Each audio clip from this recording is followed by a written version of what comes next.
है स्त्री चरित्रम पुरुष सुभागम देवो आप न जानो कुतो मनुष्या। स्त्रियों के चरित्र बड़े ही विलक्षण होते हैं। स्त्रियों के चरित्र आज तक देवताओं ने भी नहीं जाने। परिचय जी,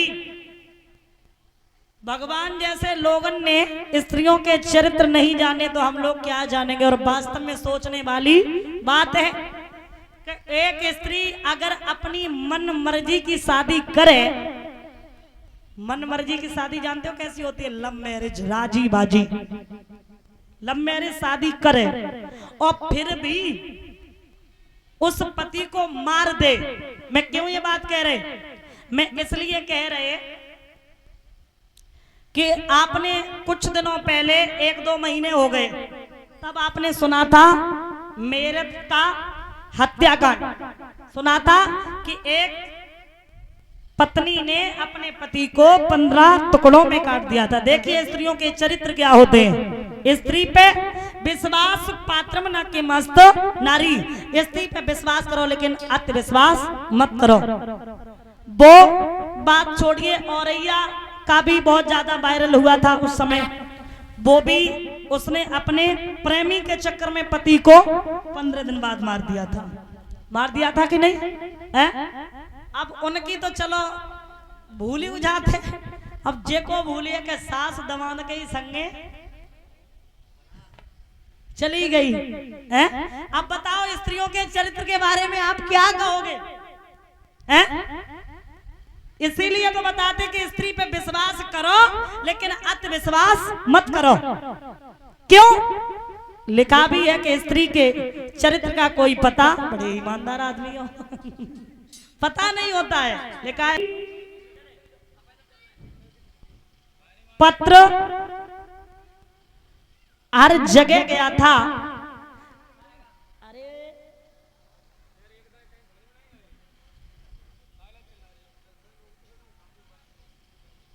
अयोध्या में राजा दशरथ के लिए पत्र नहीं गया था। ऐसी बात क्या थी जो पत्र नहीं गया था? प्रमाण ये मिलता है, एक बार एक पतिव्रता स्त्री अपने पति को कंधे पे रख के ले जा रही थी। उसके पति के शरीर में कौन था? तो धोखे से पतिव्रता स्त्री का पैर संत के कमंडल में लग गया। और जब संत के कमंडल में लग गया तो उसी समय,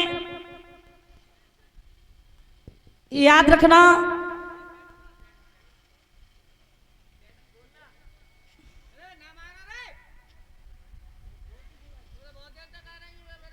महाराज श्री सुखदेव भगवान समझाते राजन परीक्षित, संत ने जवाब दिया और कहा कि तूने मेरे कमंडल में लात मार दी। कल का सूरज जब निकलेगा जब तेरे पति की मृत्यु हो जाएगी, क्योंकि तूने कमंडल में लात मार दी। वो सच्ची पतिव्रता थी। उसने जवाब दिया, कहा देखो धोखे से अगर पैर लग गया तो मेरी एक बात सुन लो, अगर तुमने मुझे श्राप दिया तो श्राप मेरा भी है। क्या श्राप मेरा ये है कि तुमने ये श्राप दिया कि कल का सूरज जब निकलेगा तब तेरे पति की मृत्यु हो जाएगी। तो मेरा भी वचन है कि सूरज की अगर औकात है तो कल निकल के दिखा दे। 1, 2, 10, 15 दिन हो गए, जनकपुर में सूरज नहीं निकला। जब नहीं निकला तो मेरे प्यारे श्रोता बंधु,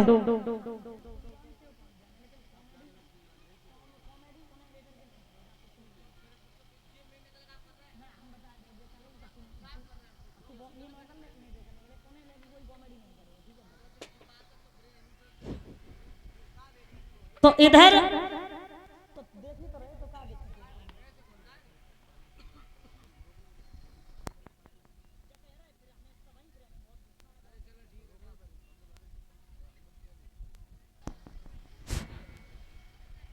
श्री सुखदेव भगवान समझाते राजन परीक्षित, इधर महाराज बड़े बड़े विद्वान आए, संत आए। एक संत आए, उन्होंने कहा कि कल का सूरज भी निकलेगा, इसके पति की मृत्यु भी नहीं होगी। अगर कोई पतिव्रता स्त्री कच्चे धागा को कच्चे घड़ा से बांधे, कुएं से जल निकाले, पति के ऊपर डाले, तो आज उसी समय महाराज ध्यान रखना, पतिव्रताओं के लिए पत्र गए। एक पत्र अयोध्या में राजा दशरथ की तीनों रानियों के लिए गया। कौशल्या हाथ जोड़ के कहती है, महाराज अगर आपकी आज्ञा पाऊं तो क्या मैं जा सकती हूँ? उनके राज्य की मेहतर सुन रही थी। मेहतर कहने लगी, महारानी माफ करना, जिस राज्य की मेहतर ऐसे काम कर सके उस राज्य की रानी को जाने की कोई जरूरत नहीं है। एक मेहतर गई, कच्चे धागा को कच्चे घड़ा से बांधा, कुएं से जल निकाला, पति के ऊपर डाला, और आज उसी समय ध्यान रखना महाराज रोग भी ठीक हो गया, सूरज भी निकल आया। इसलिए पत्र नहीं गया, बाद में पत्र गया। और जब बाद में पत्र गया तो भरत और शत्रुघ्न को लेकर के आए। एक नहीं, चारों भाइयों का विवाह हुआ। राम का सीता के साथ, लक्ष्मण का उर्मिला के साथ, भरत का मांडवी के साथ, शत्रुघ्न का सुरत कीर्ति के साथ। महाराज सीता जी को जिस समय राम ने विदा किया है, तो महाराज यहाँ जनक जी सीता के चेहरे की तरफ देख करके रोते हैं। जब राम के साथ विदा करते हैं तो आज लिखा है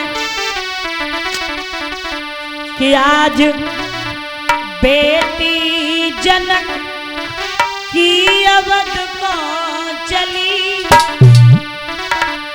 आज बेटी जनक की अवध को चली, माँ की ममता जली, घर की लक्ष्मी चली।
तो ध्यान रखना, श्री सुखदेव भगवान समझाते राजन परीक्षित, इस तरीके से महाराज क्या किया है, चारों भाइयों का विधि विधान से विवाह हुआ।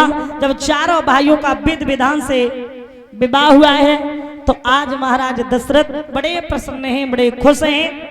अब परीक्षित जी यहाँ कथा तो आगे राम वनवास की भी आती है, लेकिन समय के अनुसार, समय कम है और कथा भी ज्यादा है, तो अब सूर्यवंश की कथाओं पे यहीं विराम देते हैं। वैसे तो रामचरितमानस की बात की जाए तो 7 दिन को तो छोड़ो, 7 महीने में भी पूरा नहीं हो पाएगा। तो गौर करना, सूर्यवंश की कथाओं पे अब यही विराम देते हैं परीक्षित जी। अब यहाँ से आप चंद्रवंश की कथाएं सुनेंगे। चंद्रवंश कहाँ से शुरू हुआ कि चंद्रवंश में एक पहला श्लोक दिया गया है, वर्ण्याम महापुण्यम सर्व पापहरा नृणाम यदुर्वंशम नरास्तवा सर्व पाप प्रमुच्यते। यदुवंशियों की कथा सुनने से इंसान के सभी पाप नष्ट हो जाते हैं। महाराज अत्रि के पुत्र हुए चंद्रमा, चंद्रमा के बुद्ध, बुद्ध के पुरुरवा, पुरुरवा के आयु, आयु के हुए महाराज नहोश। राजा नहोश जो है, एक दिन की बात है, इंद्र के इंद्रासन को प्राप्त करके लौट रहे। और जब इंद्र के इंद्रासन को प्राप्त करके लौट रहे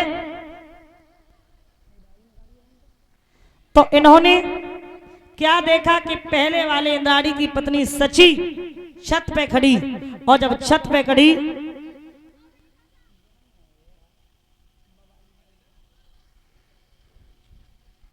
तो आज उसी समय वो देख करके हंसने लगी।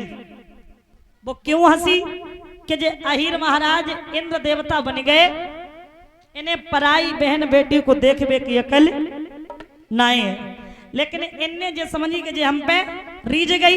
लेकिन एक बात याद रखना, दुश्मन की औरत कभी रीझा करती है? नहीं रीझा करती है।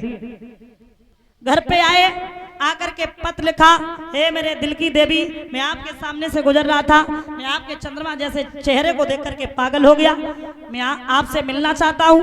आपने मना कर दिया, आपके पति को आपको जिंदा जमीन में दबा दूंगा। तो आज उसी समय याद रखना, जब महाराज पत्र पहुंच गया है, पत्र का जवाब बड़े मीठे शब्दों में दिया। लिखा है